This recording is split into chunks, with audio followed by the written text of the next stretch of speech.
भगवान ना असीम जय जयकार हो। दादा भगवान ना असीम जय जयकार हो।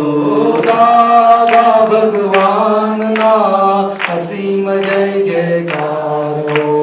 दादा भगवान ना असीम जय जयकार हो। दादा भगवान ना असीम जय जयकार हो। दादा भगवान ना असीम जय जयकार हो। दादा भगवान ना असीम जय जयकार हो। दादा भगवान ना असीम जय जयकार हो। दादा भगवान ना असीम जय जयकार हो।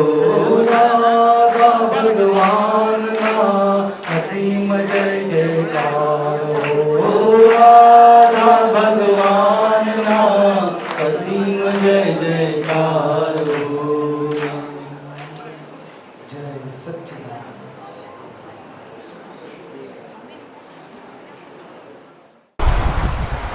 सारी हमारी सनातन भारतीय संस्कारिता का एक अनुपम सारा इतना बड़े भारत देश को एक रखे ऐसे जो सनातन मंत्र है, मंत्र वो तीन ही है। वो तीन मंत्रों की अनुपम शक्ति है, अद्भुत शक्ति है, अनंत शक्ति है उनमें। वो मंत्र बोल के हम चालू करेंगे। आप बोलेंगे नमो वीतरागाय, नमो अरिहंताणम, नमो सिद्धाणम, नमो वायरियाणम, नमो वज्रायाणम, नमो लुई सव साउणम, ऐसो पंचनमुक्कारो सव पाप पणासनो मंगलाणम च सवेसीम परमं हवै मंगलम। ओम नमो भगवते वासुदेवाय। ओम नमः शिवाय। जय सच्चिदानंद। जय सच्चिदानंद। ये त्रिमंत्र है, तीन मंत्र। ये तीन मंत्र अनादि से थे, लेकिन काल प्रवाह में लुप्त हो गए। वैसे ये काल में, कली काल में, कलयुग में फिर से दादा भगवान स्वरूप एक अद्भुत परमात्मा प्रकाश प्रकट होके अपने समक्ष ताजगी से प्राप्त होके हमें ये उनकी माध्यम से ये प्रदान, कुदरती प्रदान मिला हमें। और फिर से ये तीन मंत्र सजीवनता से, सचेतनता से आज मूर्तिमंत हुए हैं हमारे समक्ष। उसमें सारा भारत का ऐक्यीकरण का अद्भुत सामर्थ्य है। नमो वीतरागाय महीना वो किसी व्यक्ति पूजा, व्यक्ति विशेषता सूचक नहीं है। वो दरअसल ज्ञानी पुरुष की स्थिति जो है उनका सूचक है। और सर्वज्ञ पुरुषों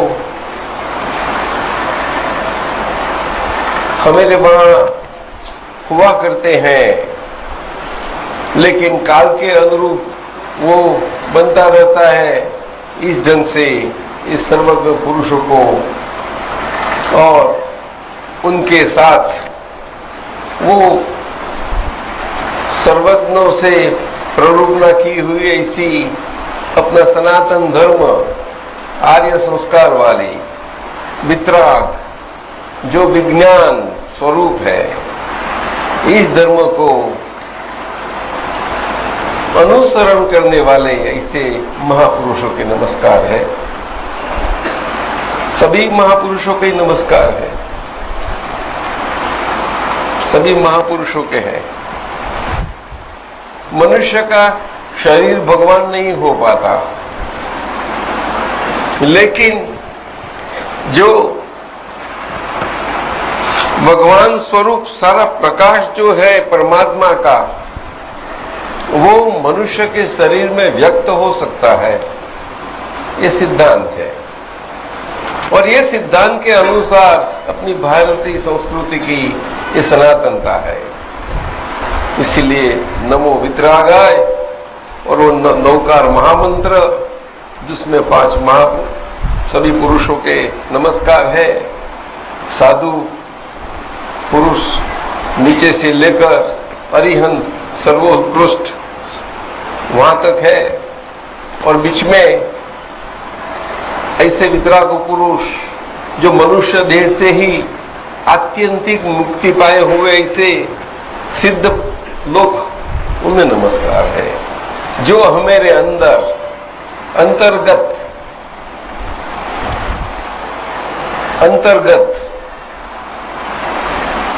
अप्रगट है, अप्रगट दशा में है। तो वैसे तो आत्मा जीव जैसे प्रकार सिद्ध जिनको शरीर नहीं है और मुक्त हो गए हैं, अपने अनंत सुख धाम से है, और आत्मा की अनंत शक्तियों सुख धाम स्वरूप में वो सिद्ध क्षेत्र में विराजमान है, वो अशरीरी सिद्धात्मा स्वरूप। और बाकी अपने ब्रह्मांड में तीनों लोक में, और उसमें से सारे तीनों लोक की प्रमुख माला की मेड मणका सी ऐसी मनुष्य की मृत्यु लोक की मनुष्य देह वो है। और वो भी मनुष्य देह जहां हमें पुनर्जन्म में मान्यता हमारे अंतर से जन्म से ही जन्मजात बनी रहती है, वैसे जन्म पाने वाले ऐसे लोग जिस भूमि में जन्म पाते हैं, ऐसी ये भूमि, इसलिए तो आर्य क्षेत्र बताए हुए। और उसके अलावा जहां पुनर्जन्म की मान्यता होने में बहुत दिक्कत है, नहीं अंदर जा ही नहीं सकती, वो नहीं जा सकती, ऐसे बाकी लोग। आर्य महीना जो अभी संस्कारिता की भूमिका पर आने में देरी, जिन्हों को देरी है, इस ऐसे लोग, ये अनार्य लोग और कुछ नहीं है। लेकिन शब्द और शब्द की मायाजाल है, और शब्दों की मायाजाल में सब एक कलयुग में बहुत घोटाला कर देते हैं। मनुष्य तो मनुष्य ही है सभी जगह, क्यों कि सभी में जो आत्मा और आत्म तत्व है, आत्म तत्व में कोई भेद नहीं है, लेकिन मनुष्य के प्रकार सभी सारे विश्व में जो है, जो भिन्न भिन्न प्रकार से है, वहां भेद है। वो भेद होने के कारण आत्मा और आत्म तत्व में भेद नहीं बनता, आत्म तत्व एक ही है सब। इसीलिए शास्त्रों में भी कई कई मान्यताओं के प्रकार बनते गए, कई कई प्रकार के, कई कई प्रकार के। ये हमारी भारत की देन। तो 3 मंत्र में इतनी शक्ति रही है। तो आज हम बात करें ये दादा भगवान का जो अक्रम विज्ञान शब्द प्रयोग अभी बताया गया, और अक्रम मार्ग जो ठीक है, एक ऐसी नहीं है कि एक सांप्रदाय है, एक नया धर्म है, एक नई धर्म व्यवस्था बनी हुई, ऐसा नहीं है। वो अपनी सनातन धर्म जो युगों से चली आई है, वो ही जो युगों से सामान्य स्तर से जो काल में ये आराधना बनी रहती है, वो काल सारा काल चक्र में एक ही कालखंड है और कोई है ही नहीं दूसरा कालखंड। सारा काल चक्र 2 आधा चक्रों में विभाजित हुआ, ऐसा दोनों आधा चक्र 4-4 खंडों में विभाजित हुआ, और प्रत्येक आधा चक्र में 4 खंडों में से एक ही खंड ऐसा है जिसमें यह आराधना बनी रहती है। फक्त एक खंड द्वापर, वो वेदांत की भाषा है, और चतुर्थ काल, चौथा आला बोलते हैं, वो जैन परिभाषा। बात इतनी है, बाकी कोई काल में नहीं। और ये द्वापर अगर तो चतुर्थ काल के पश्चात ये नहीं होता, ऐसा नहीं, लेकिन उनकी असरों में धर्म की आराधना बनी रहती है। वो अपना कलयुग 5वां आला आज है, तो 5वां आला इसीलिए कि वहां धर्म की असर और आराधना, और ये आराधना के प्रकार, साधनों, साधन मार्ग, क्रिया मार्ग, योग मार्ग वगैरह बने ही रहते हैं। लेकिन ये कालखंड का प्रकार की कारण, वो कालखंड स्वयं ऐसे प्रकार वाला नहीं है, लेकिन ऐसे कालखंड, जो कालखंड में जो प्रकार के कर्म की जाति के जीव जन्म पाते हैं, इसी प्रकार के कर्म के जाति वाले जीव को जन्म पाते वाले ये कालखंड, कलयुग, और कुछ नहीं। काल स्वयं वितराग है, काल स्वयं वितराग है। बोलते हैं काल, महाकाल वगैरह, काल सर्वसमर्थ है, लेकिन काल स्वयं वितराग है। मनुष्य प्राणी को एक वितरागता प्राप्त करनी है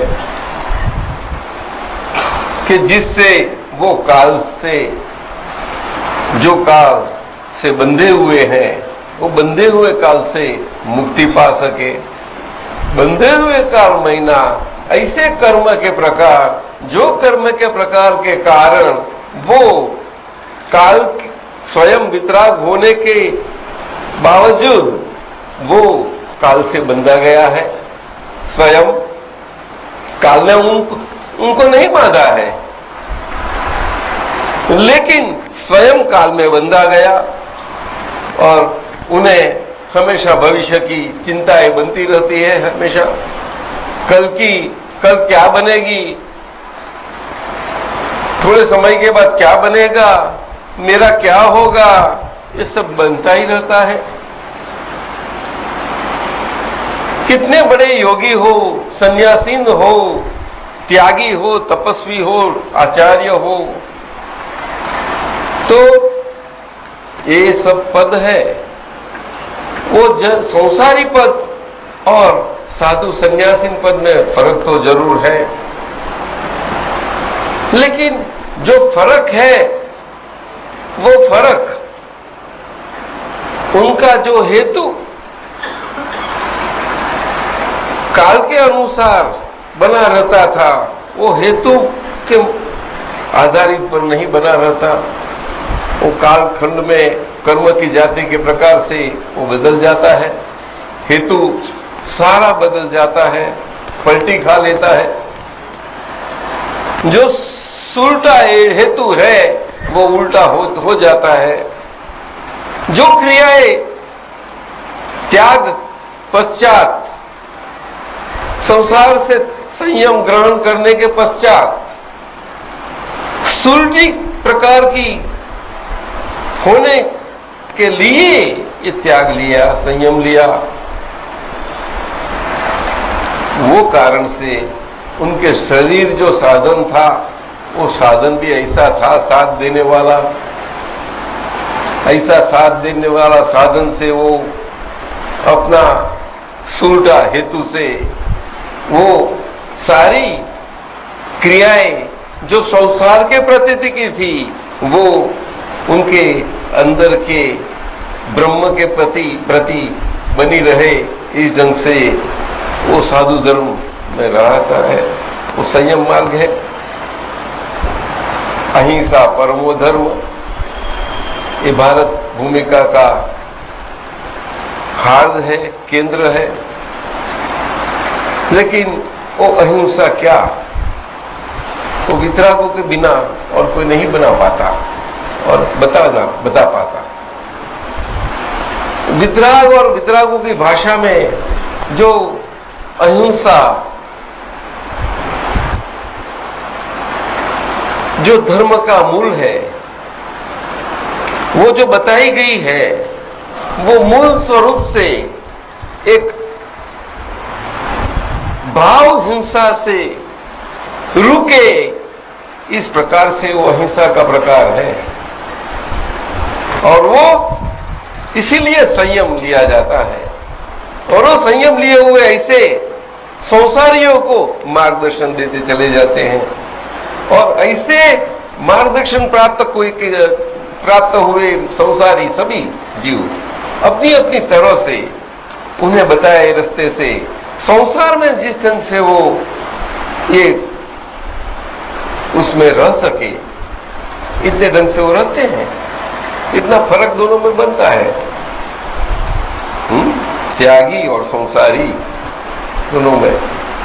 त्यागियों का व्यवहार त्यागियों का सरखा होता है, संसारियों का व्यवहार संसारियों का सरखा होता है। शरीर है वहां तक व्यवहार बना ही रहता है, वो त्रिकाल सिद्धांत है, त्रिकाल सिद्धांत है। और ऐसा बनता रहता व्यवहार में मूलभूत केंद्रवर्ती एक ही शिक्षा है अहिंसा परमो धर्मीय धर्म का मूल में, कि उनका केंद्रवर्ती जीवन ये बना रहे। केंद्रवर्ती जीवन कि वो स्वयं आप खुद भाव हिंसा से स्वयं की भाव हिंसा से बचा रहता रहे, कि जिस प्रकार से ते उत्तम अहिंसा का उपासक रहे। उसी धर्म है, अपने 5 महाव्रतों का उत्तम महाव्रत है और सभी महाव्रतों का वो सभी है। लेकिन आज एक कलयुग में महावीर भगवान ने एक 5वां महाव्रत रखना पड़ा। क्यों? काल बदला, कालखंड बदला तो रखना ही पड़ा। जो चतुर्थ कालखंड में न था वो यहाँ उन्हें सारी परिस्थिति समग्र ज्ञान में उनको दिखाई पड़ी, तभी ये समाज व्यवस्था में दुष्परिणाम आएंगे। इस कारण ये सभी उससे बचे, इसीलिए ये महाव्रत रखा। तो त्यागियों को बताया कि ये महाव्रत आपके लिए, और आप संसारियों को भी यही महाव्रत समझाइए। और त्यागियों को भी लिए तो महाव्रत है कौन सा? ब्रह्मचर्य। तो संसारियों के लिए कैसा बन सकता है? जरूर बन सकता है। ऐसा नहीं कि ब्रह्मचर्य व्रत त्यागियों का एक हक है, प्रोप्राइटरी हक है, नहीं, ये तो मनुष्य मात्र का है। तो विशेष त्यागी लिंग हो या संसारी लिंग हो, दोनों को अपनी अपनी ढंग से तरह से वो जरूर रहेगा। तो संसारियों को कैसा रहे? तो भगवान ने फरमाया कि एक पत्नी व्रत वो मन, वाणी और काया से जिसे है वो त्यागियों का ब्रह्मचर्य व्रत के समान है। बोलो ये विज्ञान कितना बड़ा होगा उसके पीछे, जसराज जी बताइए। ये भगवान ऐसे बोल सकते हैं? त्यागी और दोनों को, संसारियों को स्वामी जी साथ में रख सकते हैं? रखा जाता है? तो भगवान कैसे? कैसे? स्त्रियों में चंदन बाड़ा को आचार्य का पदवी दान करते हैं, जिस समय में स्त्रियों को बिल्कुल अधिकार जो नहीं था, वहां पहला दिया उनको, सबसे श्रेष्ठ और सभी की अग्रसर, और वहां से वो पदवी साथ साथ में हो गई। क्रांति थी। वो राजवी घराने के थे, सर्वज्ञ पुरुष हुए और सर्वज्ञता प्राप्त होने के बाद, अरिहंत पद प्राप्त होने के बाद उन्होंने सारा 12 वर्ष की, सारे जैन समाज बोलता है कठोर तपस्या की। एक तप और कष्ट महावीर अर्थात वर्धमान ने नहीं किया, उनको एक कष्ट नहीं हुआ। लेकिन जैन समाज समग्र बोलते हैं, सारे साधु वर्ग और अपने श्रावक वर्ग दोनों, भगवान ने बहुत कष्ट उठाए, कठिन तपस्या की। भगवान की जो तप क्रिया थी, वो तप क्रिया मनुष्य को स्थूल इंद्रियों से समझ सके और देख सके, उसका फोटो निकाल सके, ऐसी नहीं थी। वो अंतर तप क्रिया थी। और भगवान ने यही सभी त्यागियों को फरमाया कि आप इस तप क्रिया में है। लेकिन वही तप क्रिया आज बाह्य क्रिया में बिल्कुल क्रियाकांड स्वरूप से बनी रहती गई। उसमें किसी का दोष नहीं, किसी का नहीं। काल में कर्म का प्रभाव। तो ऐसे समय में 5वें आल में धर्म और आराधना तो है ही, तो कैसे की जाए? तो उसके लिए भी कुछ रास्ता तो होना। आज कोई ऐसे पुरुष कोई आने वाले नहीं है, एक नहीं। लेकिन सभी विश्व के धर्मों में सभी लोग मानते हैं कोई फिरस्ता आएगा, कोई ये आएगा, प्रॉफिट आएगा, यहाँ बोलते अवतार बनेगा, वेदांत बोलता है कल की अवतार रहेगा। जैनों में भी है कि वैसे एक असंयत पूजा का काल ये आश्चर्य बनने वाला है, असंयत पूजा का कारण वाला ये जैनों का शास्त्र का कथन है। और महावीर भगवान उनकी दिव्य वाणी है। ये सारा कालखंड जो गया वो आश्चर्य का कालखंड था। और यही आश्चर्य आज कलयुग में कहीं कहीं प्रकार के, आज जैसे विज्ञान है और विज्ञान की कहीं कहीं प्रकार की इन्वेंशंस, शोध और सुख, बाह्य सुख और बाह्य सुख के जो साधन दिन ब दिन बढ़ते ही जाते हैं। और जिसको जैसे सुख की कमी ना हो, बढ़ते ही जा रहे हैं। तो जैसे जैसे सुख के साधन बढ़ते जाते हैं, वैसे वैसे अंतर से सुख पाने के लिए जो अंतर से कुछ आना चाहिए, सुख के सुख लगे, उसमें क्या बोलता है, एक को क्या बोलते हैं हिंदी में, भरती और ज्वाला क्या बोलते हैं? नहीं, भाटा किसको बोलते हैं? वो पानी आता है उसको कि जाता है उसको? जाता है उसको क्या बोलते हैं? आता है उसको क्या बोलते हैं? ज्वार। और जाता है वो भाट।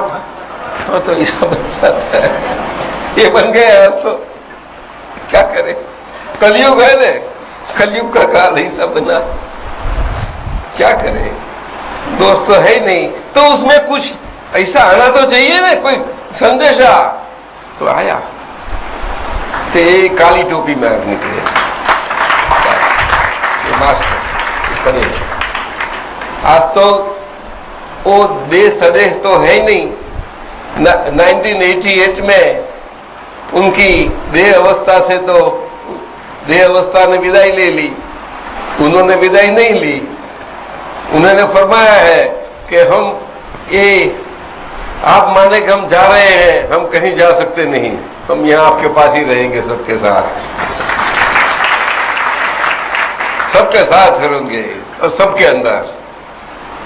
क्यों कि प्रगट एक आत्म तत्व के स्वरूप में, ऐसे सादे वेश में, संसारी वेश में, एज ए बिजनेसमैन वो बने रहे, और बचपन से ही सारा जीवन उनका इतना भाव हिंसा से, इतनी अपनी भाव हिंसा से संयमित बना रहा था कि उत्कृष्ट प्रकार की अहिंसा उनके सारा जीवन में बनती रही। वो मैंने देखी है, क्यों कि मैं उनके खोले में पला हूं। मेरा गौरव नहीं है, मुझे अभिमान नहीं है। आज तो लगता है कि मुझे लगता है कि मैं खोले में पला हूं, लेकिन वो काल गया, आज पछतावा हो रहा है कि जब थे गए तब तो मेरी आयु 58 साल की थी, वहां तक कहां गए थे कि परमात्मा के साथ है तुम, ये बस अभी बोल रहे हैं ऐसा। तो हमेशा एक सिद्धांत बना रहता है कि जब भी ऐसे योग भ्रष्ट और महान पुरुष देह के अंदर ऐसी व्यक्त दशा बनती है, वो सामान्य तरह से और तरीके से किसी को पहचान में आवे और किसी के लक्ष्य में बैठे, ये बहुत मुश्किल बाबत बन जाती है। ये सभी काल की ये समस्या रही है। ये महात्मा गांधी जी के आध्यात्मिक जो गाइड थे, गुरु जी सरखे श्रीमद राजचंद्र जी, जो उनके हृदय में भी प्रस्थापित थे, जो करीब 125 साल के आगे यहाँ ही हो गए गुजरात के अंदर, श्रीमद राजचंद्र जी, उनका कथन है कि ज्ञानी पुरुष और ज्ञानी पुरुष की सारी चर्या और उनकी अंतर आचरणा, क्या बताया, अंतर आचरणा बोलते हैं। वो अंतर आचरणा सारी उनकी तपयोग होती है, वो बाहर किसी को मालूम नहीं पड़ती, कोई नहीं जानता, सामान्य मनुष्य के तरह रहते हैं। अगर ट्रेन में जाते हैं तो पैसेंजर ही होते हैं, वो कोई ऐसे नहीं जानते को ज्ञानी बैठे हैं, और वो भी कहीं ऐसे नहीं हम ज्ञानी है, ऐसा है नहीं। नहीं स्वामी जी, अगर बारात में गए तो हम बाराती है भाई, वो ज्ञानी ऐसा नहीं होता है, ऐसा नहीं समझे। और जो उनको मानते हैं, उनके भक्ति हम बोलते हैं, तो उनके सामने तो हम ज्ञानी है। भगवान की भी मेरा ऊपरी नहीं हो सकता। भगवान आपका स्वरूप है और ये मेरा स्वरूप है। ये शरीर के अंदर व्यक्त हुए हैं वो 14 लोकों के नाथ, 3 लोक के नाथ। ऐसे शरीर में जो व्यक्त हुआ वो शरीर सामान्य सा होता है। तो ये अपनी सनातन सिद्धांत है कि ऐसे पुरुषों के ऐसे शरीर हमेशा असामान्य सामान्य होते हैं। मनुष्य की नजर में तो आएंगे ही नहीं हो, इसीलिए सामान्यपन से तो चले जाते, किसी को मालूम भी नहीं पड़ता। ऐसे असामान्य, ऐसी असामान्यता साहब, आप तो बड़े पढ़े, खूब शास्त्र पढ़े हैं आपने, फिर कड़ी कड़ी साधना हो गई है। हमें डॉक्टर जेपी अमीन साहब बचपन से कितनी साधना की थी आपने साहब? थोड़ी सी। वो सभी प्रकार की जो प्रचलित और गुप्त है, सभी प्रकार की साधनाएं करने के बाद जब 1974 में 74 में दादा भगवान की कृपा दृष्टि हुई, उनका प्रत्यक्ष योग प्राप्त हुआ, तब सब साधनाओं का जो परिणाम आना चाहिए वो परम तृप्ति में आ गया। उसके बाद उस करने का रहा नहीं, सिर्फ अपने स्वरूप का जो आनंद है वो आनंद आनंद आनंद ही रहा। तो हमारी प्रार्थना है कि आप भी ऐसा आनंद आज आपके सन्मुख ऐसे प्रगट प्रत्यक्ष ज्ञानी पुरुष का प्रत्यक्ष योग हुआ है तो आप प्राप्त करो। ऐसी हमेरी अंतर्यामी परमात्मा दादा भगवान की जो संयति वेश में असंयति वेश में वो आश्चर्य है और व्यवहार सहित मोक्ष है, वो भी अपवाद और आश्चर्य है। और आज अपना परम सौभाग्य है कि यह व्यवहार सहित मोक्ष किसी भी प्रकार की मेहनत मजदूरी बाह्य क्रिया किए बिना सिद्ध कृपा से मिलता है और उनका सभी को सबका अनुभव है।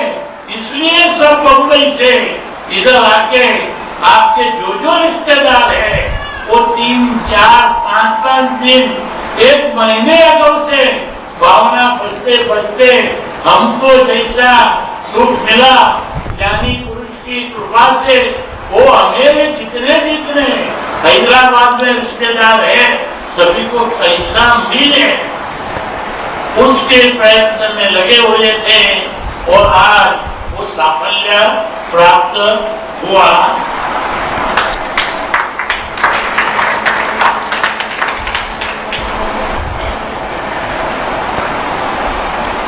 अद्भुत। आज ये भारत का पुण्य का उदय सूर्योदय हो चुका है, जो 2000 साल से अस्त सा था। बिल्कुल अस्त। इतने 2000 साल तक इतना समय गया कठिन समयों से सारा देश आज ये उसका कई लोग बोलते हैं ये गोल्डन एज आने वाला है, गोल्डन एज वगैरह वगैरह क्या पता है कई का क्या क्या बोले। हाँ ये है आज। क्यों कि ये कलयुग में जो असंभव है वो संभव हुआ है, असंभव संभव हुआ है। अर्थात शास्त्र में बताया गया जो निदान और कथन मोक्ष मार्ग जो बंद हो गया है, आज मोक्ष है ही नहीं। सारे दरवाजे बंद करके अभी मोक्ष की बातें मत करो, अभी योग करो, साधना करो, कहीं प्रकार से चलता रहता है। कुछ बैठा तो नहीं रह सकते ना। जो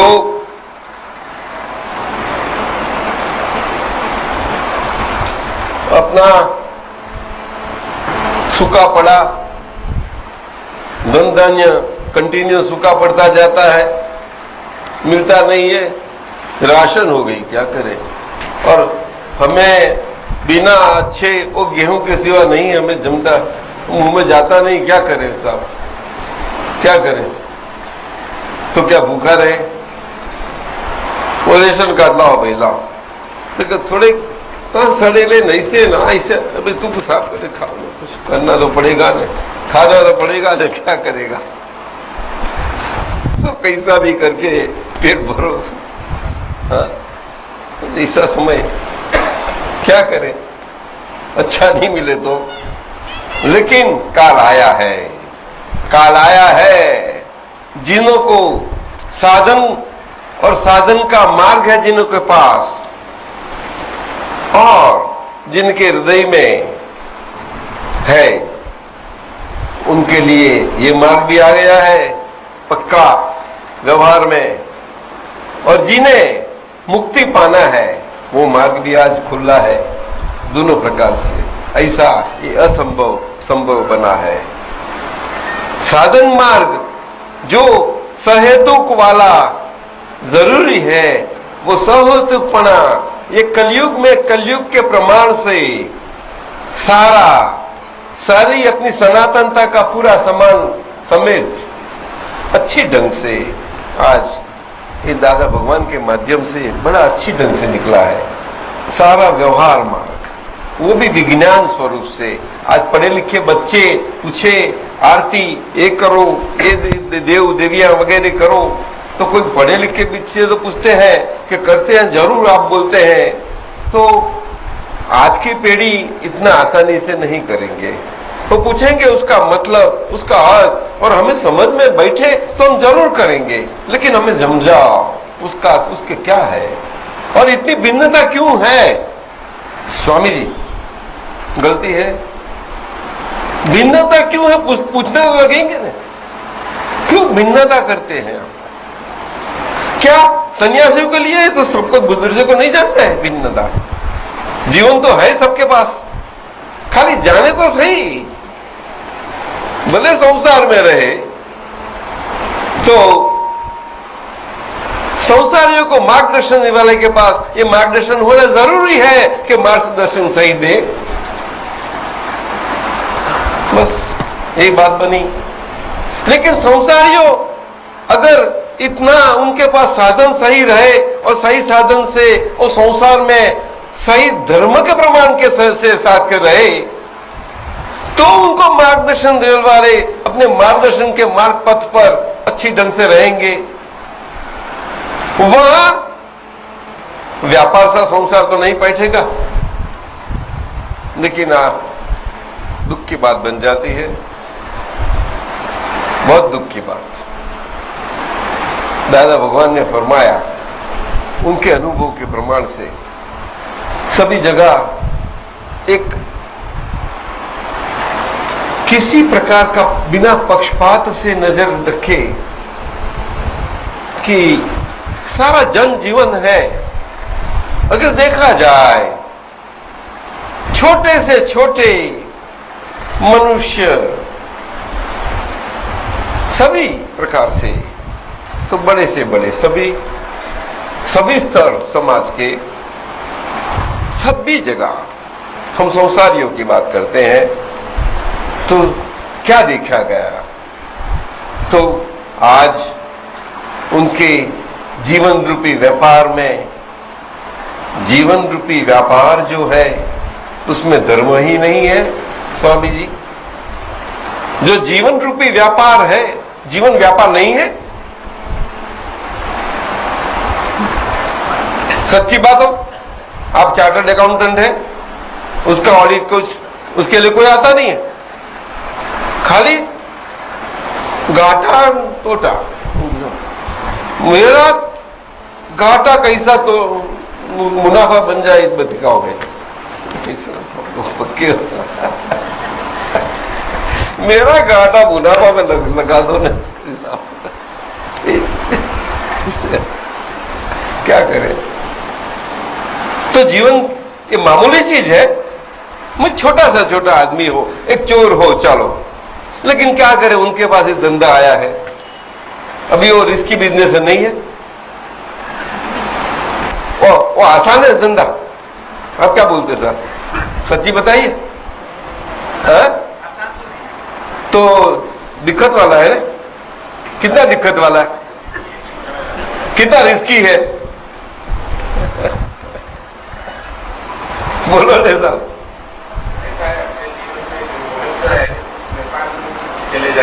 नहीं, चोर का धंधा रिस्की है या नहीं? रिस्की है। वो धंधा सही है या नहीं? उसके हिसाब से वो एक भीख मांगता है बेचारा, क्या करे? तो उसका धंधा हम मुंह तो लो ले उसके, क्या करे उसके पास? क्या करे? वो दोनों शादी किए हुए वो खींचते जाते हैं, वजन खींच के। ऐसे यहाँ है कि हैदराबाद में नहीं होते हैं? नहीं, हमारे गुजरात में तो होते हैं सब जगह। दोनों बच्चा भी नीचे है, नीचे झोले में, पालने में नीचे बच्चा है, पीछे सामान, चलो कितना अच्छे। और सबसे सुखी है अच्छे, बोलो स्वामी जी है कि नहीं? हाँ, सुखी होते हैं। अब देखो दोपहर को कितने आराम से सोए हुए हैं, लेटे हुए हैं। अब देखो हमें समझ में नहीं मिलता जीवन क्या उसकी वैल्यू नहीं है साहब? लेकिन समझनी जरूर नहीं है। लेकिन क्या करूं? अरे क्या मेरे सर पर बादल टूट पड़े हैं, मैं क्या क्या नहीं। अरे आपको क्या मालूम मेरी क्या है? क्या हो गई सर? बोलो, धर्म कम करते हैं लोग, मंदिर में कम जाते हैं, कथा वार्ता कम सुनते हैं। सुनते समय तो जैसे ऐसे है कि घर भी भूल जाते हैं, सब कुछ भूल जाते हैं।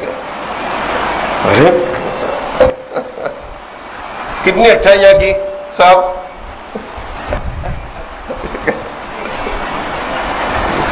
नहीं, बात समझनी है। तो दादा भगवान ने फरमाया व्यापार में धर्म होना, लेकिन धर्म में व्यापार नहीं चलता। ठीक है स्वामी जी, व्यापार में धर्म होना, लेकिन धर्म में व्यापार नहीं चलता। इस ढंग से मार्गदर्शक और मार्गदर्शन पाने वाले दोनों की कितनी अच्छी सुमेर हो गई। जनजीवन सारा पूरा ऊपर से नीचे तक कितना अच्छा होता है देखो। लेकिन तो बात तो है कैसा बने। तो हरेक के प्रत्येक घरेलू जीवन में, हरेक के खुद के खातिर अगर ये मार्गदर्शन उन्हें उनकी समझ में आवे, इस ढंग से हाथ में न आवे, और वो साधन के स्वरूप से उसकी आराधना उनसे जीवन में न बनती रहे, वहां तक ये नहीं बनेगा। और उनसे उनका घर तो सुखी बन जाएगा। व्यक्ति सुखी बनेगी तो घर सुखी बनेगा। व्यक्ति सुखी नहीं तो लाख उपाय करो, घर सुखी नहीं होगा। पैसों से घर नहीं सुखी होगा। क्या बोलो, कितना ही बांटो, गरीबी है तो क्या करें? इसी बात है। व्यापार में धर्म होना, महीना व्यापार, महीना जीवन। तुम अपने खुद को खुद के साथ चीटिंग मत करो। क्षेत्रवासु के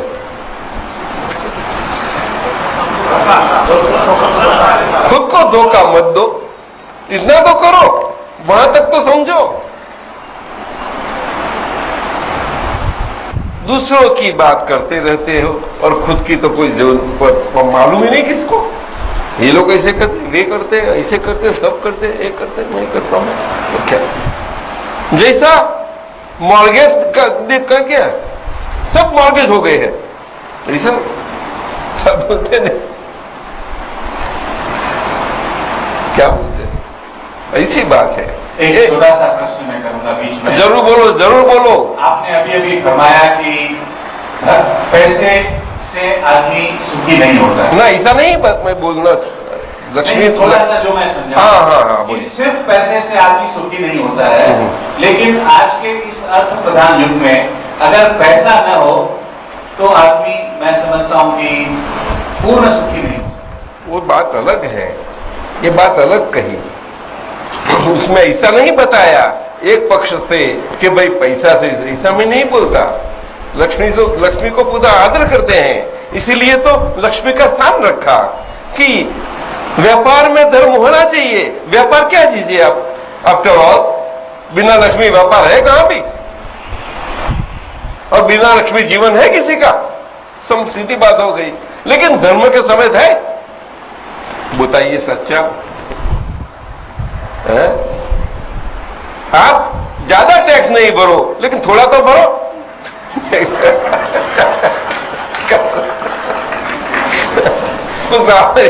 साहब बोलते हैं भाई बचाओ बचाओ करो। क्या बोलो, हम सरकार को बोलते रहते हैं, ठीक है, सरकार क्या चीज है आप तो बताइए आप। ये हमारी है ना, तो और कहां से आई? वो आई कहां से? छवि में हमारी प्रतिमा कहां से आई? हम है तो आई अरिसे में, शीशे में कैसे दिखाई पड़ते हैं? यही है, और कुछ नहीं है, समझो। इसीलिए चैरिटी बिगिंस एट होम। ऐसा करो, समझे कि नहीं? बहुत समझ में है। देखो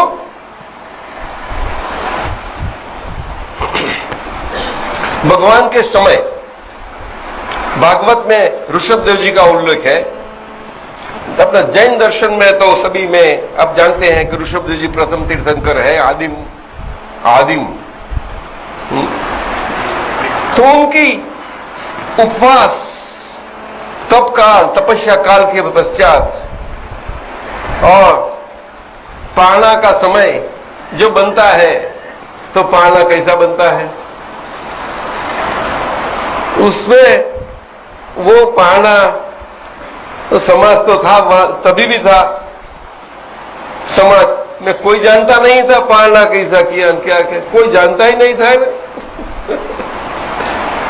तो घरेलू घर में से ही ये दृष्टांत स्वरूप हुआ। बोलो, दृष्टांत स्वरूप बना। सो दान और दान की महिमा और उनकी प्रवाह इस ढंग से, इसीलिए वो कहावत है चैरिटी बिगिंस एट होम। हम दूसरे बाहर करते गए और यहाँ खाली है, कुछ नहीं चलता ऐसा। आपको क्या लगता है? ये नहीं चलता ऐसा है? आप समझेंगे?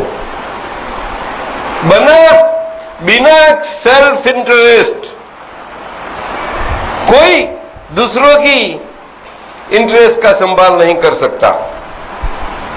मैं ख्याल करो,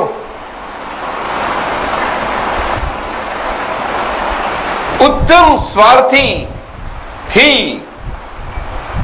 उत्तम अर्थी है। ये सनातन सिद्धांत है भारत का। ये वितराग पुरुष लोग सब स्वार्थी थे, वो तो उत्कृष्ट स्वार्थी थे। स्वार्थी महीना स्वार्थी, क्या बताया? वही दूसरों का सच्चा अर्थी होता है। उनके हृदय में जीव मात्र का कल्याण और कल्याण की हमेशा स्रोत बही रहती है उसके, उनके अंदर से।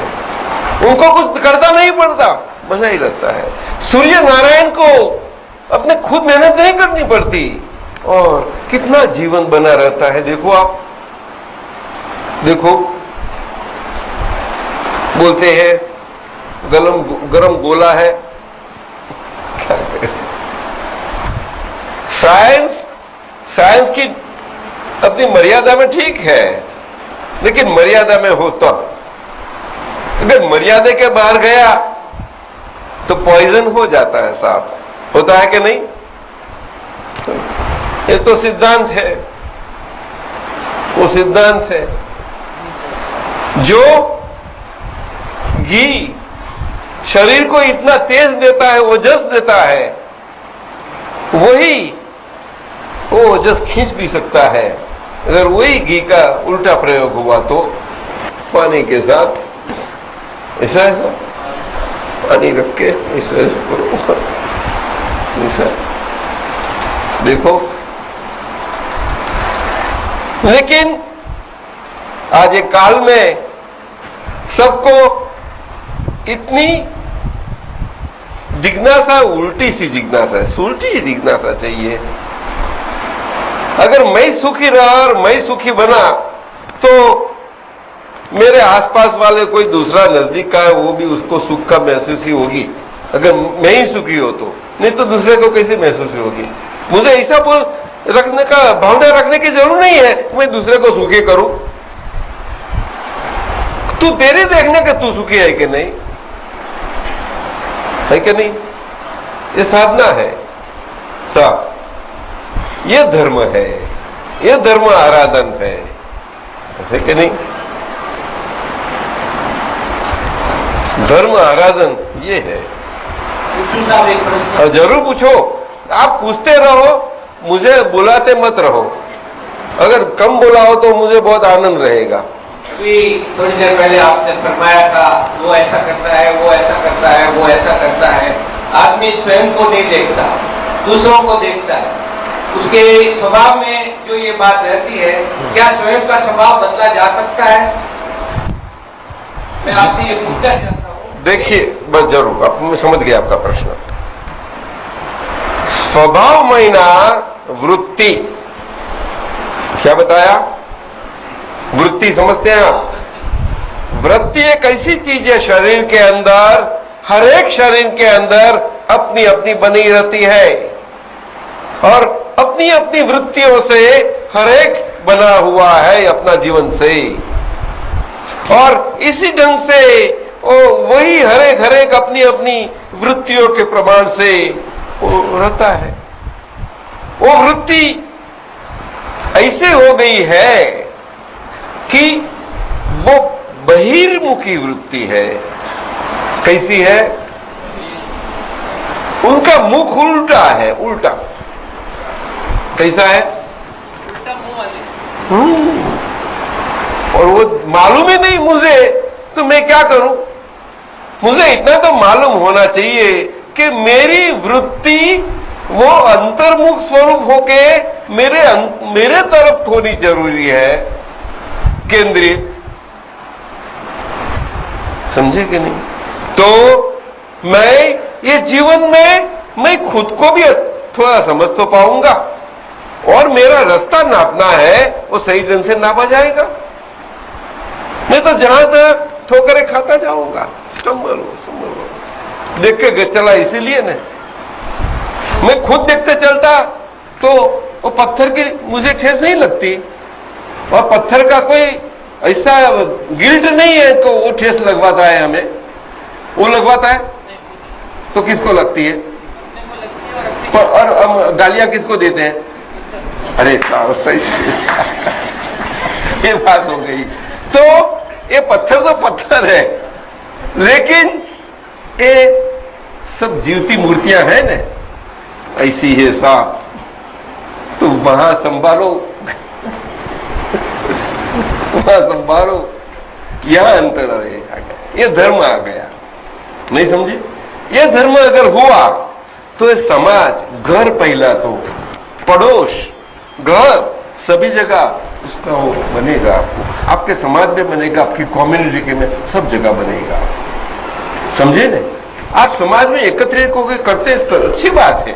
वो तो हम सच्ची पूछे, अगर दिल में अगर सोच के देखे तो मजबूरन हम इकट्ठे होने पड़ते हैं साहब। क्यों हैदराबाद में है, राजस्थान से आके आए,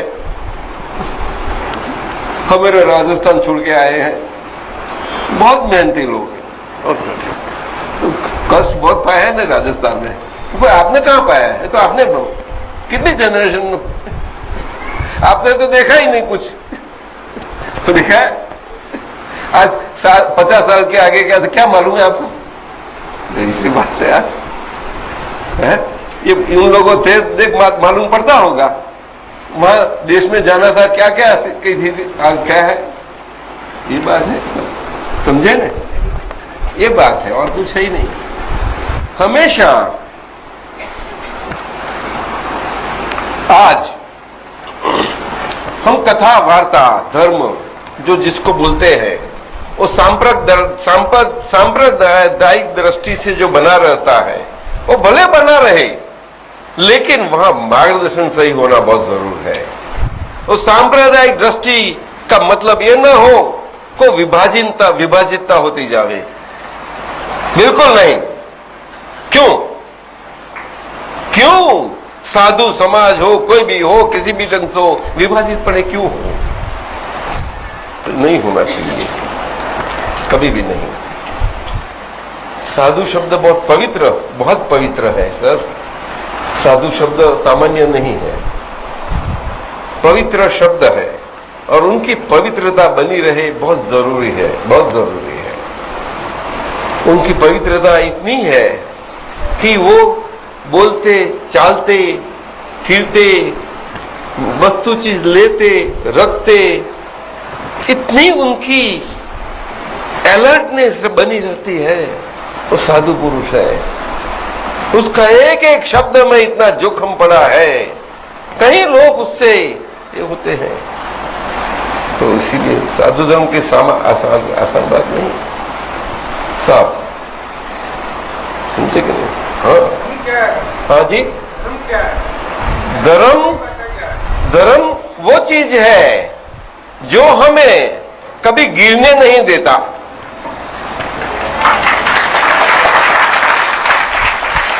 कभी गिरने नहीं देता किसी को भी। जो गिरने वाली वृत्ति वाला मनुष्य हो उसको भी वो ऐसा गिराएगा कि उसमें से उसको जरूर पाठ मिलेगा। अगर वो धर्म वाला गिरने वाला होता तो रावण सा रावण था उसके समय, राम के समय वो धर्म वाला था। सारा भारत क्या आज करता है? बहुत अच्छा धर्म वाला था साहब, और वो भी ऐसा वैसा धर्म वाला नहीं था। उसके पास विज्ञान से वो धर्म पालता था, विज्ञान से, पूरा विज्ञान था उसके पास, समझे? वो अंधश्रद्धा से धर्म नहीं दे पालता था। वो इसीलिए परिभाषा दीजिए जी, धर्म की परिभाषा। क्या धर्म की धर्म की परिभाषा ये है कि जीवन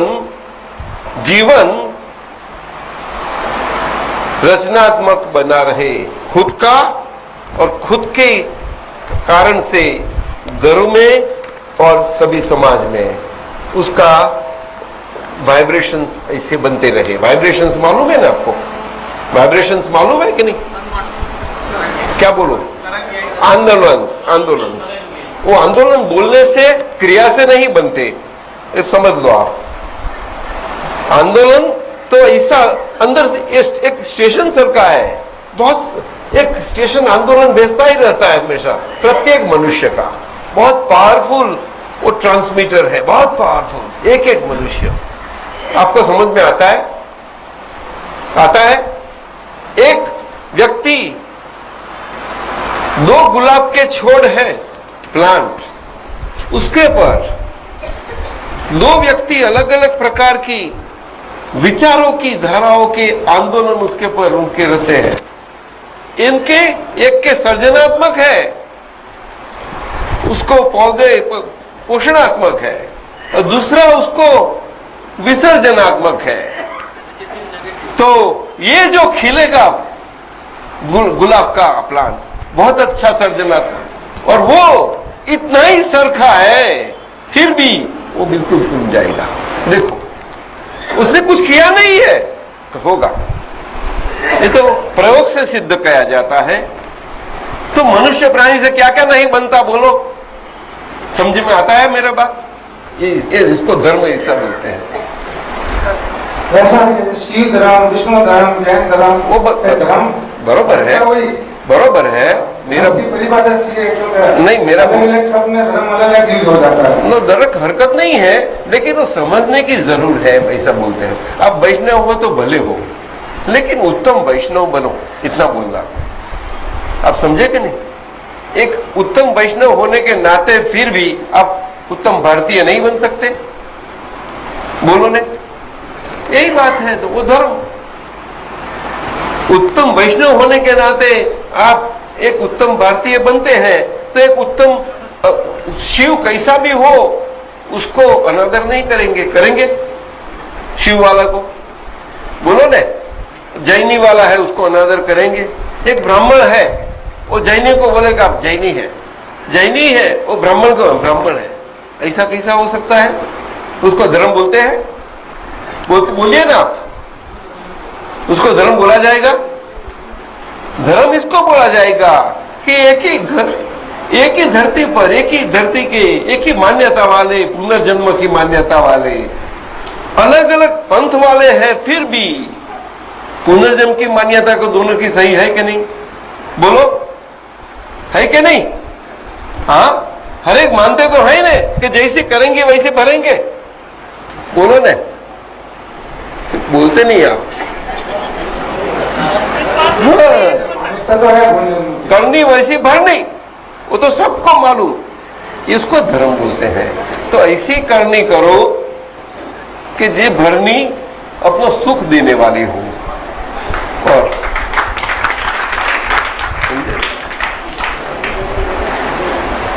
और ये बिना घाटा वाला जीवन का धर्म से नहीं बनेगा।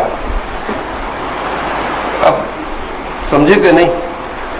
ना बोलते हैं चार्टर्ड अकाउंटेंट साहब, ना बोलते हैं। अरे आप इतने बड़े चार्टर्ड अकाउंटेंट ना बोलेंगे? घाटा वाला जीवन व्यापार का धर्म बताया मैंने साहब, तो उसमें गलत है? आप बोलो साहब। नहीं, नहीं बोलते। घाटा वाला जीवन व्यापार का धर्म हो सकता है? महावीर भगवान व्यापार करते थे, नहीं किया महावीर भगवान ने? अरे सबसे अच्छा व्यापार तो महावीर भगवान ने किया सर। बोलो 100% घाटा का। आप बोलते नहीं साहब, पूरा घाटा का। वो मानमल जी बंसाली का दिख रहा था, अशोक बंसाली जी, तो उसको बताया वो स्टील का बिजनेस है, कैसा तू कैसा मुनाफा पसंद है कि घाटा पसंद है? तो कोई साहब ऐसा क्या बोलते हो, मुनाफा या तो मैं बोला मैं भी इंजीनियर हूं, लेकिन एक बात समझ गया मैं जीवन में कि जो घाटा का मुनाफा वाला धंधा है उसके सर का उत्तम धंधा तो कोई नहीं है। जाओ। लेकिन ये वर्णित को मंजूर नहीं है। व्यापार वर्ग कभी भी घाटा वाला धंधा को मंजूर नहीं। घाटा वाला मुनाफा का धंधा ऐसा मैंने बताया। मुनाफा मैंने उसको निकाल नहीं दिया। निकाल देता तो भाई आप मुझे बोलते कि भाई आप गलत है। आप कैसे खुश हो गए ये लोग जानते हैं सब। आपको है? ये तो इन लोगों की भाषा है, आपको आप भी समझ गए। घाटा वाला मुनाफा कैसा हो सकता है? घाटा वाला मुनाफा क्या है? अरे वाह, क्या तो ऐसा पूछना चाहिए। ऐसा पूछो तो मुझे मजा आवे, जरा आगे चले बात अपनी। घाटा वाला मुनाफा ये है कि हमने जो जीवन पाया है वो घाटा वाला जीवन है, एक उधारी माल है, और उधारी माल से रोकड़ धंधा करने चले हैं हम। तो उधारी माल से रोकड़ करना है तो कैसा संभाल के करना चाहिए कि भाई करते जाओ। उधारी वाला माल से धंधा करना है ना भाई। तो वो बोलते हैं तो उधारी तो अच्छी है, उस उधारी में क्या है? तो जीवन ही उधारी है पूरा। तो पहला आपका क्या नाम है? बाबूलाल गोलेचा। बाबूलाल गोलेचा। तो आप जन्म से मैं बाबूलाल हूँ ऐसा करके आए थे? हमारे माता पिता ने नाम रखा है, अपने को तो क्या जन्म से नाम? कुछ जन्म के समय नहीं। ये तो शरीर का नाम, शरीर की पहचान है। ये शरीर क्या चीज है? शरीर में आप शरीर नहीं है, शरीर की पहचान है। आप पहचान तो रखे ना, जैसे आप कनक दादा है तो आप आपको कनक दादाजी बोल रहे हैं, ऐसे ही अपना ही नाम रहता है। ऐसा नहीं है। कि मैं बताता हूं कि बाबूलाल जी हूं मैं, तो बाबूलाल जी आपको वो भी उधारी लेनी पड़ी? अब खुद जन्म से तो खुद से आए और नाम भी उधारी करके उधारी नाम पर उधारी सब जीवन लगाया। उधारी है कि नहीं बताओ? तो उसमें रोकड़ कर लेनी है, इतने रोकड़ी नहीं करनी है साहब? बोलो ना, ये वडील को पूछो, रोकड़ी नहीं करनी तो क्या? उधारी जीवन में रोकड़ी करनी बहुत जरूर है, बहुत जरूर है। एक कलयुग में तो खास करके, क्योंकि उधारी में उधारी बढ़ती जाती है। गुरुदेव, ये युग में उधारी देने वाले बहुत सुखी होते हैं। नहीं, ये उधारी वाले बहुत सुखी है ना, એટલે उधारी में उधारी बढ़ाते हैं उधारी लेने वाले बहुत सुखी है। तो अंदर भार बढ़ता है। क्या बात करते हो? अंदर सुख कैसा आएगा? थोड़ा विषय को बदलते हुए, है?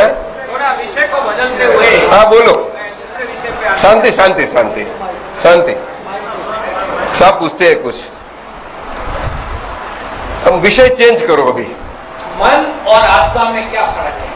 मन अलग चीज है, आत्मा अलग चीज है। तो थोड़ा हमें आप समझाइए। हाँ जी। जैसे कोई भी बुरे विचार मन में आते हैं, हाँ। तो उसका बाद में शरीर पे प्रभाव पड़ता है। कोई भी बुरे विचार जो मन में आते हैं, उसका बाद में शरीर पे प्रभाव पड़ता है। और जबकि आत्मा है, आत्मा का कोई तरह के प्रभाव शरीर पे होता है या नहीं होता। तो मन और आत्मा में क्या भेद है, उसके बारे में आप थोड़ा। ठीक है।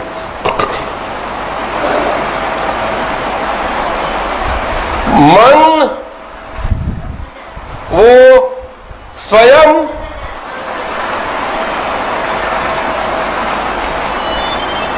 व्यवहार आत्मा है, अर्थात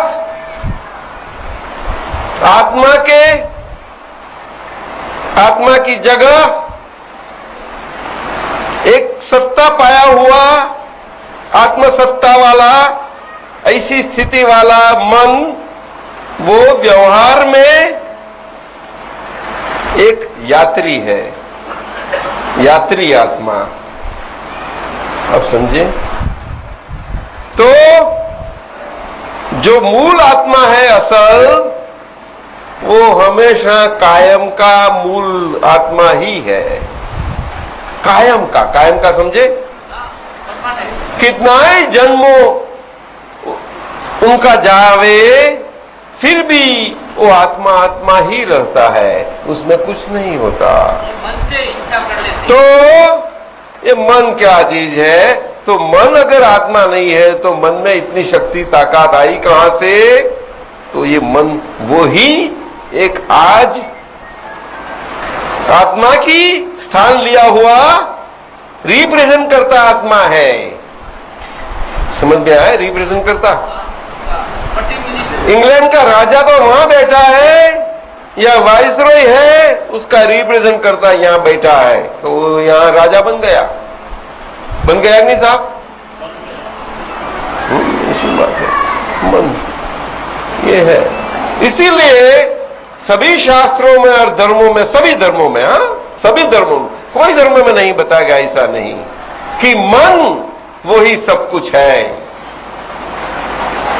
मन वही संसार में भटकने का कारण है, और मन से अगर मुक्ति पा ली तो आप असल आपकी मुक्ति पा ली, अर्थात आपका आत्मस्वरूप प्राप्ति से आपने मुक्ति पा ली।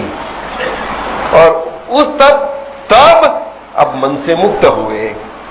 मन से मुक्त हो उसका मतलब ये नहीं रहा कि मन चला गया। अब समझे?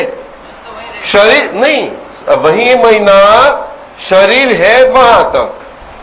क्या बताया? मुक्ति के बाद, समझ आया? लेकिन वहां वो मन का मालिकीपन नहीं रहा, कब उनके मालिकीपन से छुटकारा पा लिया, उसको छुटकारा बोलते हैं, मुक्ति बोलते हैं। और वही मुक्ति मोक्ष मार्ग प्रदान की प्राथमिक भूमिका है। अभी समझे आप? उसको प्राथमिक मुक्ति बोलते हैं, उसको बीज मुक्ति बोलते हैं, बीज समझते हैं, और बीज में से परिणाम आता है वो आत्यंतिक मुक्ति। बीज मुक्ति मिलते ही वो पूरा परिणाम आपो आप आ जाता है। वहां कोई करने पड़ना नहीं रहता, आसानी बन जाती है वहां। क्या वैज्ञानिक लोग आत्मा की खोज कर पाएंगे? पहला ये तो बात करे तो सब उल्टा हो जाएगा। ये बात बहुत जुदी हो गई आपकी, समझे न? वो बात अभी करते हैं आप समझे? तो मन वो आपका गत जन्म का आत्मा का रिप्रेजेंटेशन किया हुआ था, आप रिप्रेजेंट करके मैं और मेरापन से थे। वो सारा जैसा मैं और मेरापन से, वो मनुष्य का प्रकार का मैं और मेरापन से था, तब मनुष्य के में आ गए। इसे एकदम नहीं आ सकते हैं। मन और स्वभाव मेल क्या पूछते हैं? मेल स्वभाव मुझे किसको स्वभाव को बोलते हैं? नहीं, वो प्रकृति को बोलते हैं आप स्वभाव। वो मन क्या है? वो शरीर का एक अंग है। शरीर में उसका स्थान है। मन का स्थान शरीर के अंदर, हृदय के अंदर है। हृदय, उसको द्रव्य मन बोलते हैं। क्या बोलते हैं? द्रव्य मन। मैना ये शरीर में जन्म पाया हुआ है, तो जो जन्म पाया हुआ सारा जन्म के दरमियान वो सारा अपना आगे जितना रिप्रेजेंटेशन अपने कर लिया था, वो सारा रिप्रेजेंटेशन ये मन द्वारा द्रवित मैना खाली होता जाता रहता है। द्रव्य मैंने द्रवित मैंने खाली होता हुआ। एक बर्तन भरा तो भरा हुआ बर्तन खाली होने का अंदर व्यवस्था है, तो अपने भरते वक्त हम थे, तो अभी खाली होते वक्त जो भरते वक्त हम थे अभी नहीं रह पाते। अभी खाली होते वक्त खाली जो भरा हुआ उससे भर गया सारा जीवन का आयु कर्म का, वो खाली हो जाता है, वो हम अलग है। और उसमें हम नया मैं और मेरापन से भरते हैं। अभी समझ के वो चलती रहती है प्रयोग, और आत्मा आत्मा ही रहता है। ये मुक्ति मार्ग है, ये विज्ञान है पूरा। तो वो समय हो गया? अरे समय होने आया। दादाजी, मेरा एक प्रश्न है। बोलिए। कि यहाँ पर हम अलग अलग तरह के पुण्यानुबंध के कुछ कार्य हम करते हैं। हाँ। जैसे कोई हॉस्पिटल बनवाते हैं, हाँ, कोई हॉस्पिटल में सेवा देती है, कोई जीवदया का कार्य करते हैं तो वो जीवों को बचाने का कार्य करते हैं। कई लोग शिक्षा के माध्यम से कुछ लोगों की सेवा करते हैं। वो तो सब बहुत कुछ लोग गरीब लोगों की सेवा करते हैं। इस तरह से अलग अलग करके हम पुण्य के कार्य करते हैं। तो ये कार्यों में अपने को, ये कार्य करने में अपने को तो एक तृप्ति मिलती है, अपने को आत्म शांति मिलती है कार्य करने से। तो ये शांति वास्तव में शांति है, या अपने को और उससे कुछ आगे करके करना चाहिए, जिससे कि अपन आत्मा के लिए और कुछ इसमें आगे बढ़ सके? इसके लिए मैं आपसे मैं विस्तार से इसका विवेचन चाहूँगा।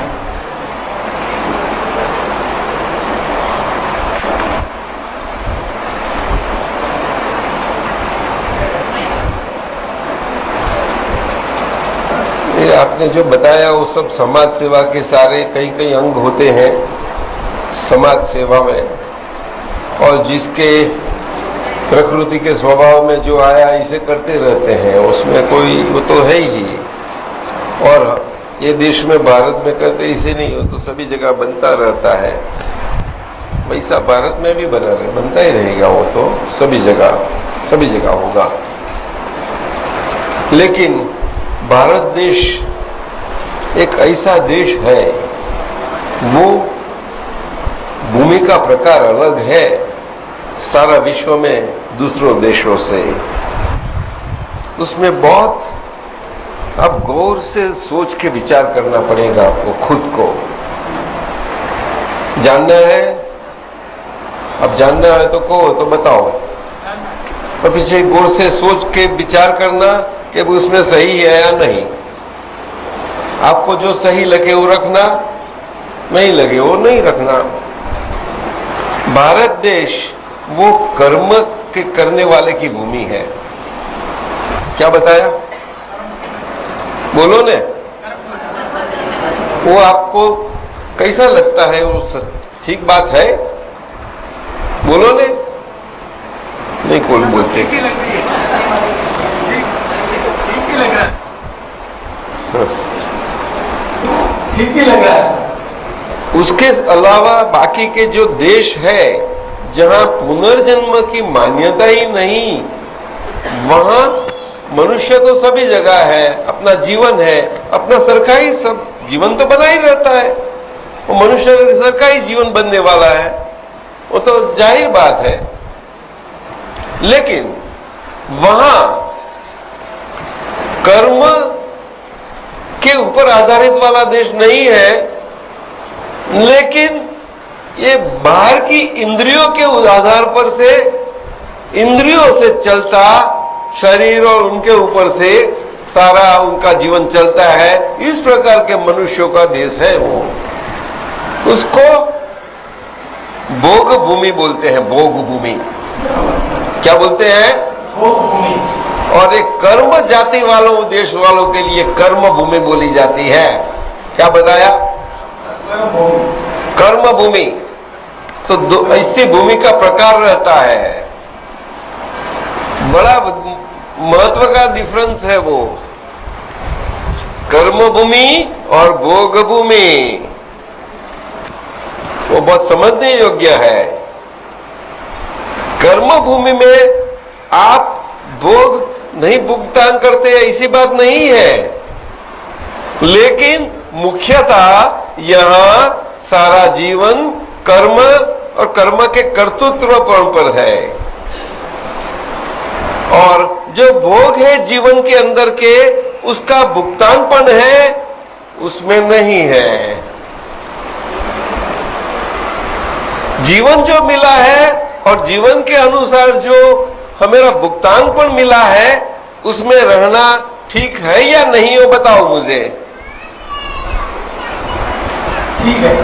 नहीं ठीक क्या है या नहीं? जो अपने को ठीक है नहीं, कौन नहीं रहना या नहीं रहना, वो कौन सा ठीक है? बताइए। भुगतान के मुताबिक रहना या भुगतान के मुताबिक नहीं रहना? कर्म के मुताबिक रहना। तो नहीं रह पाएंगे, कर्म भूमि वाले नहीं रह पाएंगे। है फिर भी लो और वो लोग भुगतान, जीवन में जो भुगतान पर मिला है उसी में ही है। तो पुनर्जन्म की मान्यता वहां नहीं। तो वहां भी क्रोध राग द्वेष तो होते रहते हैं, वहां भी क्रोधमान माया लोग तो होते रहते हैं, लेकिन अपने यहाँ कर्म के करने वाले, उनके क्रोध के मान माया लोग जितने जुआन और हट्ठे कट्ठे हैं, ऐसे वहां नहीं है। वहां बच्चे लोग के क्रोधमान माया लोग होते हैं ना, ऐसे होते हैं। वो समझ में आया? बच्चे लोग कैसे रहते हैं? जो अपने मारवाड़ी भाषा में कहते हैं हलुकर्मा। नहीं, हलुकर्मा नहीं। देखो, अरे गलत बताया आपने। हलुकर्मा तो बहुत अच्छा ऊंचा पद है, वो तो बहुत ऊंचा। वो कर्म भूमि वालों को लागू होता है। नहीं, वो कर्म भूमि वालों को लागू होते हैं। किसको? हाँ, वो कर्म कर्तृत्व वाले लोग हैं, उसमें कर्म कर्तृत्वपणा में हरूपणा आ गया। ऐसे लोग अभी नहीं समझे तो बात सही समझे तो उसका, नहीं तो ऐसा तो शास्त्रों से लेके आई तो चली ऐसा नहीं चलता है साहब। ये बहुत ये शास्त्र की भाषा है, समझने योग्य है। ये ऐसी है कि अब अग्नि है और अग्नि आप हाथ में पकड़ के उसका अनुभव करने जाओ कि गर्म है कि नहीं देखो, ऐसे बात करते हो, ऐसा मत कर, ऐसा नहीं किया। तो उसके साथ वो चिपिया क्या बोलता है, पकड़ क्या चिपिया,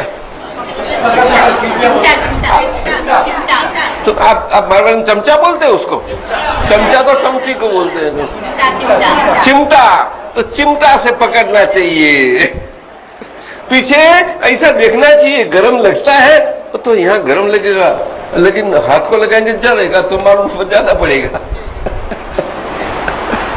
क्या करती है नहीं, ये कर्म भूमि और भोग भूमि में आकाश जमीन का फर्क है। भोग भूमि वाले जीवन का भुगतान बराबर जीवन कर लेते हैं, लेकिन कर्म भूमि वाले जीवन का भुगतान कुछ कर पाते नहीं, मिला हुआ और अभी नहीं है हाथ में, वो जानते नहीं है, उसको इकट्ठा करने में लग जाते हैं, और इकट्ठा क्या हुआ क्या नहीं वो तो मालूम है कैसा करना। इसीलिए बताया कि व्यापार में धर्म होना, क्योंकि कर्म करने वाले हैं ना आप लोग, सभी लोग, हम आप मीन सब, हम सब, इसीलिए वो धर्म रखना जरूर है। धर्म रखते हैं तो उसमें आप भरेंगे, वो सही भरेंगे, सही भरेंगे तो उसकी भुगतान सही आएगी। भुगतान ऊपर से कहां से नहीं, बाहर से टपक जाती, वो जो भरा है वही उसका भुगतान मिलता है।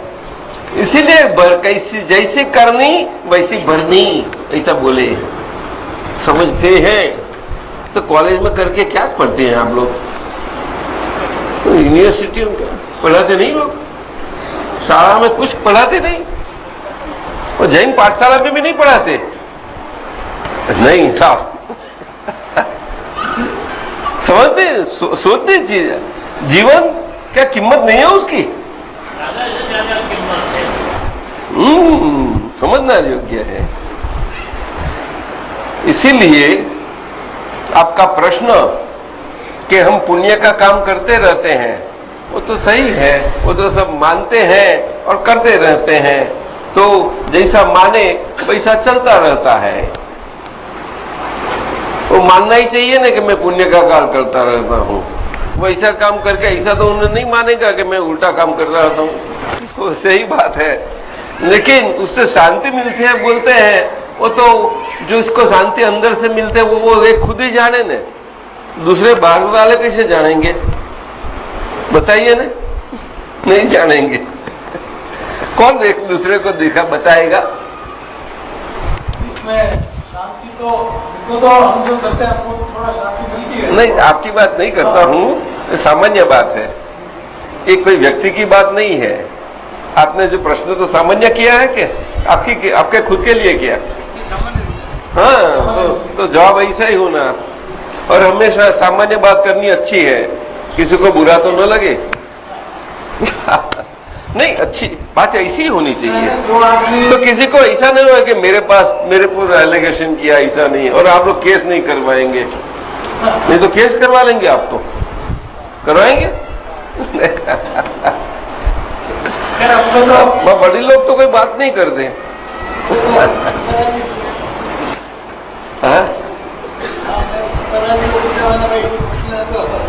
नहीं, वो तो ठीक है, वो तो बनता ही रहता है, समाज सेवा का काम तो यहाँ नहीं, इतना बड़ा देश है, इतनी दुनिया है, वो तो बनता ही रहेगा। उसमें हम मानते हैं कि हम करते हैं इतना ही है, तो बनता ही है। मानते हैं कि हम जो सेवा का जो कार्य कर रहे हैं वो एक समुद्र में बूंद के बराबर ही है, वो तो क्योंकि पूरा संसार अपने कर्मों से कार्य करता है, पूरा संसार में जो भी लोग अपने कार्य कर्मों से जीते हैं, जिनका जैसा जैसा कर्म है उसके हिसाब से उनका जीवन जीना ही पड़ता है, चाहे पशु हो या प्राणी हो या कोई भी जीव मात्र हो। सबसे ऊंची सेवा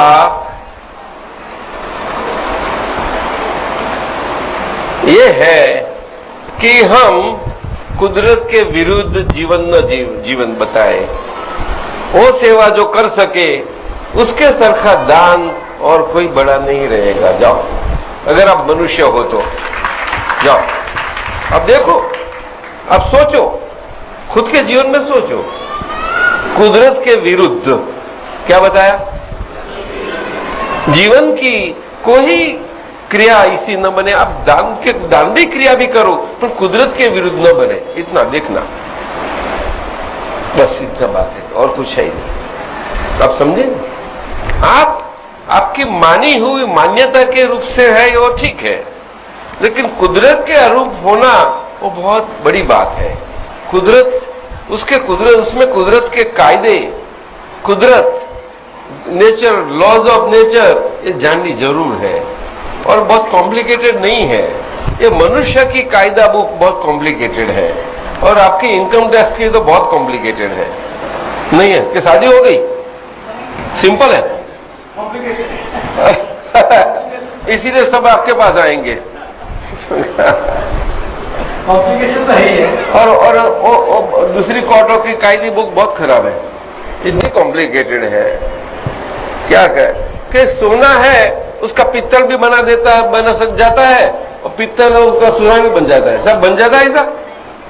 हाँ बोलते हैं अरे भाई कायदा ऐसा होता है कोई कभी? कायदा ऐसा होता है? नहीं कायदा तो ये लोग क्यों बोलते हैं कायदा अंधा है?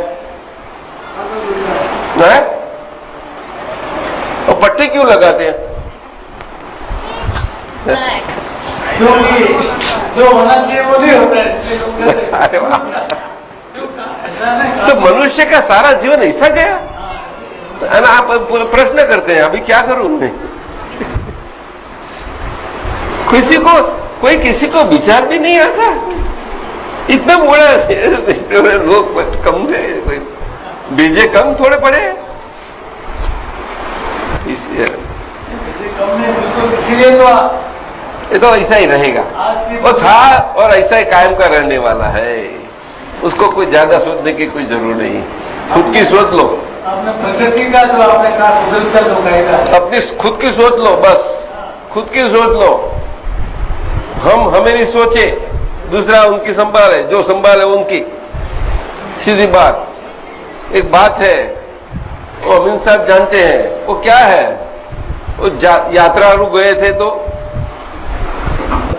के लिए इतने अवतार गए और जो प्राप्त नहीं हुए तो ऐसे छोटे समय में प्राप्त होना, उसको समझो कितनी गंभीरता है। तो ये गंभीरता से लेना, ये आज ऐसे परिस्थिति में ऐसा एक कुदरती आश्चर्यपन से बना है, उसका मतलब सामान्यपन मत कर लेना, गंभीरता से समझ के अपना नाम वाम वगैरह बनवा देना और इतना लिस्ट बनवा देंगे। और जूने लोग को भी बोलते हैं और आगे आज 10 राज्य आएगा उसमें से जिसको भावना हो इतना करना।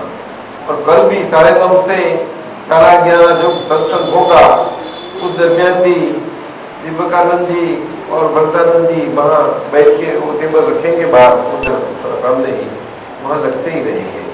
नाम, पता, फोन नंबर वगैरह लिखवाते रहना।